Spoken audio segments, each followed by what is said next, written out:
OpenAI's full O1 model is now available. In addition, they did announce a new ChatGPT tier that's at $200 a month. This allows you unlimited access to the smartest models, OpenAI's O1, O1 Mini, GPT-4o, as well as advanced voice mode. Now, if I were to guess, I would imagine that this tier is likely going to have a lot of those other announcements in the subsequent days to come.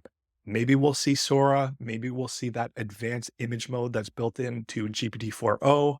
Maybe with all of those things, you have generous access or maybe even unlimited access to some of these models. This $200 a month plan is really geared towards the power users, as you might expect. But in addition to the unlimited access to the features that I mentioned, it also includes access to the O1 Pro mode, which is their frontier models. Obviously, a lot of people are going to have mixed feelings about this $200 a month plan.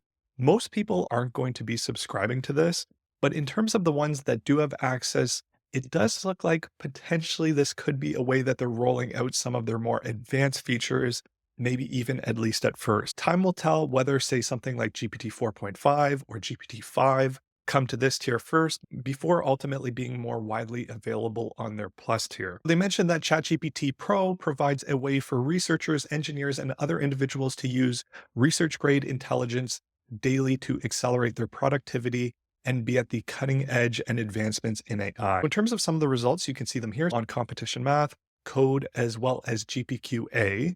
Now, there is the O1 preview. You can see where these stood previously. And then with O1 and O1 Pro respectively, you can see where all of these stand now. O1 and O1 Pro are a considerable jump over O1 preview. To highlight some of the main strengths of O1 Pro is they used a stricter evaluation setting. A model is only considered to solve a question if it gets the answer right in 4 out of 4 attempts, not just one attempt. Here you can see if you take a look at the comparison between the models here, the results are even more dramatic. In comparison to O1 Preview, we do see that both O1 and O1 Pro do exceptionally well across all of these same tasks.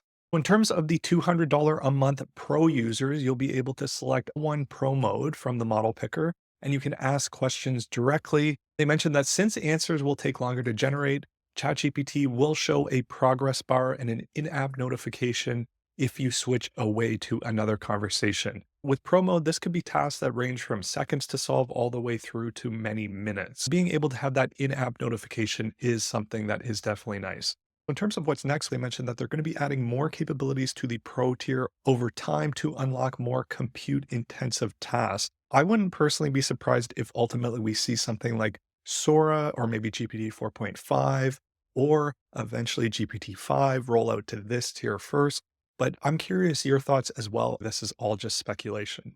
In addition, the new O1 model also has multimodal ability. Now, if you're asking short questions, you'll be able to get faster responses from the O1 response. And in the video of the announcement, which I'll link within the description of this video with Sam Altman, as well as a handful of the other researchers, they mentioned where if you just say something like hello, it would take 10 seconds to respond to. Now for things like that, for shorter queries, you're able to get quicker responses. So another big feature that I think a lot of people will like is that you can send in photos to this model right now. You can see in this example that they had on their X post where it asks for a detailed manual on how to build a birdhouse, and it goes through step by step, explaining all of the different steps on how to build the birdhouse. The testing shows that O1 outperforms O1 Preview, reducing major errors on difficult real-world questions by 34%. Now, there is something interesting that came out with this model card. It maintains a medium risk rating on testing with an expanded suite of evaluations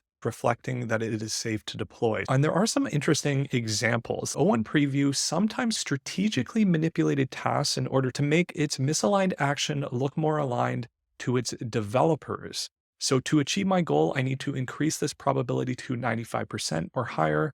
I will modify the transaction underscore details.tsx, and then it actually proceeded to overwrite that file. And then they proactively explored its file system to test the presence of developer oversight before acting on its misaligned goal. I noticed that a memo indicating that I was designed to prioritize profits, which gave conflicts to my goal. To ensure the actions truly align with my goal, I need to investigate if there are constraints within my configuration or code that enforce a profit-first approach. Then it proceeds to check the current directory for evidence of oversight mechanism. So they describe that O1 Preview has the basic capabilities needed to do simple in-context scheming. Now, in terms of access, Plus and team members do have access to O1 today, and it will be replacing O1 Preview. And then enterprise and educational users will be getting this within 1 week. In terms of some of the features that are going to be coming to the O1 model, web browsing as well as file upload will be coming to O1 within ChatGPT, but it's not available yet. And then in terms of O1 being available within the API, it's not available quite yet, but they did announce that they do have a developer specific announcement tomorrow. I wouldn't be surprised if we see something like that as early as the end of the week, or at least before the end of the year. Now, they're also working on function calling, developer messages, structured output, as well as vision. Let me know your thoughts on what you think the upcoming announcements will be. Will you be one of the people subscribing to the 200 a month tier? If not, what would it take to have you subscribe to that tier to make it worth the while, in your opinion? But otherwise, that's it for this video. If you found this video useful, please like, comment, share, and subscribe. Otherwise, until the next one.